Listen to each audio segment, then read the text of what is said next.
आगे अलग जाई खदे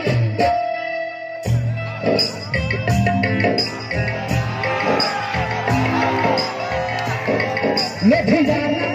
जन जाए हम कभी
देखिए नहीं भारत धैर्य रहा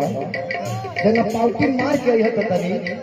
लयदार भातार बुझाता रह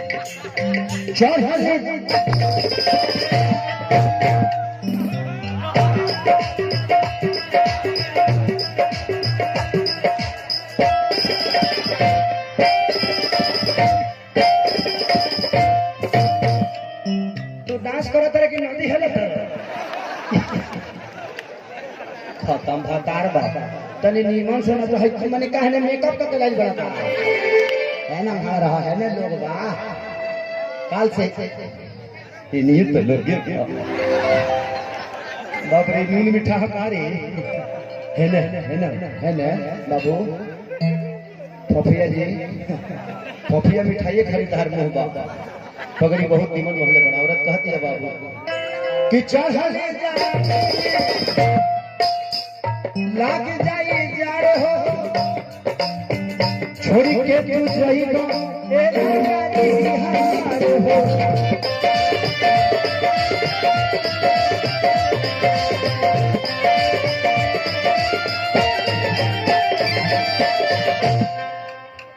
चढ़ जाना लाग जाए जाड़ हो छोड़ी के तू सही हमारे हो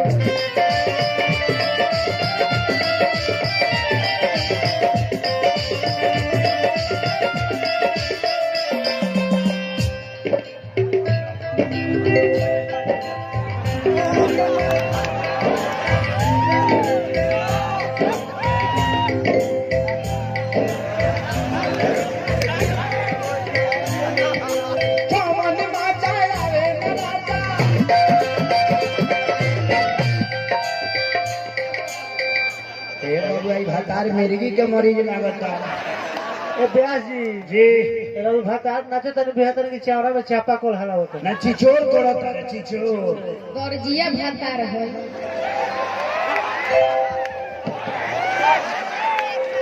बाई तारा ले त बाई कि कौन माता ले राजा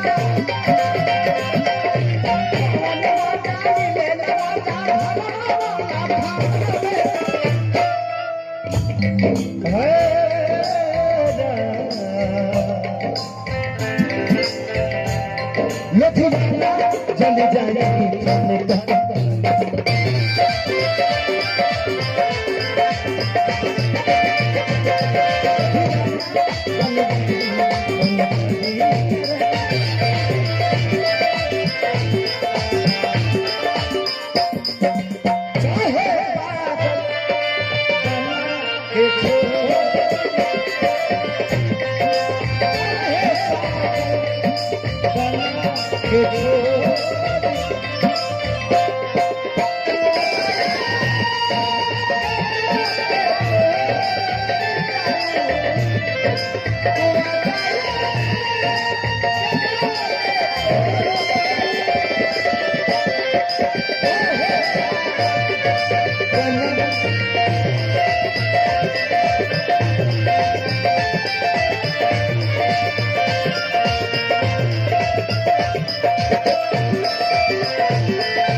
ये बताओ हर मेहरारू अब है ना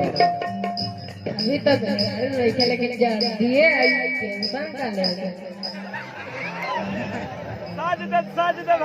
जी आदित्य होटल मालिक लाइन होटल ना चलिए भैया का लाइन होटल है आप लोग जरूर खाइए खा के घर चले आइए पैसा देने की जरूरत नहीं है बहुत अच्छे आदमी है रोज खाइए भंडारा चलता है वहाँ पे विदाउट पैसे जाइए उधर से खा के आइए पैसे की कोई टेंशन नहीं है आज नहीं तो कल देती रहिएगा मन में आएगा तो दीजिएगा मन में नहीं तो मार दीजिएगा आदित्य होटल यही कहीं है वही जो भारतीय चाय पिए गोरली। हाँ तो प्लीज आप लोग मैं कह रहा हूँ कल से लाइन लगाकर खाना शुरू कर दीजिए आप लोग बड़े अच्छे आदित्य भाई हैं और एक कहते हैं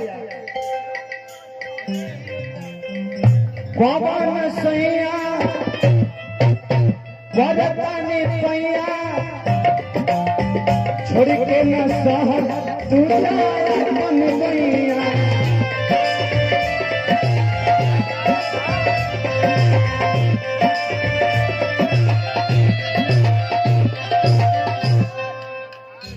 देहिया में अगरिया में का मिलता था जवानी बाहर होता है बाहर हमारे बहाव से ठंडा लगा था पानी से गर्मी ले लो तनी ठंडा लगा था तो गर्मी भी आवता है मेरे तो गर्मी ले खाती हमरे बॉडी में जलता या कहने माटी में रगड़ तो हरे बजा गुस शरीर लौको तो का कर अच्छा ये करो धीरे धीरे मजा आवता भातार धीरे धीरे खूल होता। हाँ भातार धीरे धीरे उसुबता अब तो उठाता अब सीतो ही खानी मुंह खोलता तो टांग एने का उठाता मैंने टांग उठाता जो सारे कर पहले सुन लो जो हम का कहानी हबे कर उठाता मैंने टांगमा उठाता टंगरिया कि पवन सैया परदानी पैया छोड़ के न जा ए राजा अपनी नैया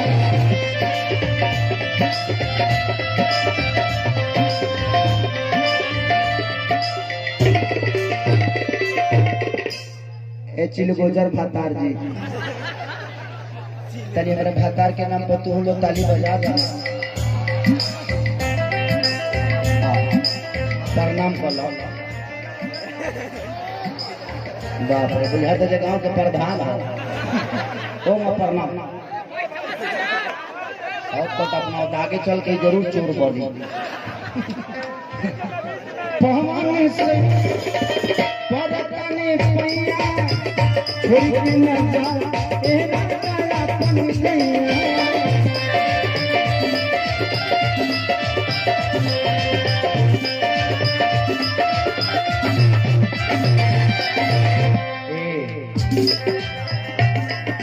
पवन माता मिले न राजा पवन माता मिले न राजा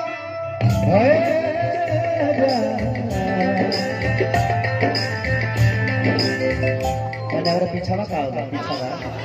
आगे आगे आगे आगे के ठेला करो आगे रहो हाँ है ना चाहता नहीं पीछे का सेवा करता पता में भाई साहब कि कौन माता मिले न राजा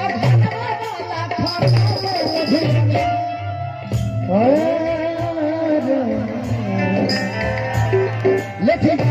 चले जाएंगे खाने का दिन